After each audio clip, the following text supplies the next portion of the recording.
आपण मैंने भावुं कि कंचा बिलाती एमती कौन रेसिपीटा बनैबी जे तेज चलतु यही भिडटी को स्किप नक शेष पर्यंत देखूँ। यही रेसिपीटी पखाड़ भात सहित पूरा जमब, पूरा चटपटा, बहुत टेस्ट लगे। ये रेसिपीटी मत बहुत पसंद आसे, जोटा कि मो जेजेमा मत छोट बेले कर दौले।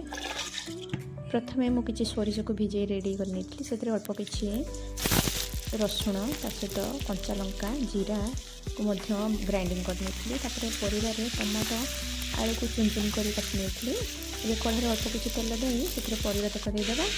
ये बटा होगा मसला को देदेबा। तापर ग्राइंडिंग रे अल्प किसी पानी दे से मसला पानी को देदेबा। अब से स्वाद अनुसार लुण हलदी गुंड दे भल भाव गोली सिझापी दबा।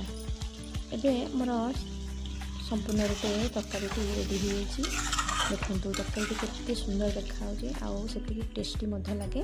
आपण मैंने थोड़े पखाड़ भात सांगे ट्राए करूँ एवं निजर मतामत निश्चय जनातु। जदि मो रेसिपीटी भल लगी था लाइक करेंगे, कमेंट करेंगे, शेयर करेंगे एवं माँ हाथ रंधा कुकिंग चैनल को सब्सक्राइब करेंगे।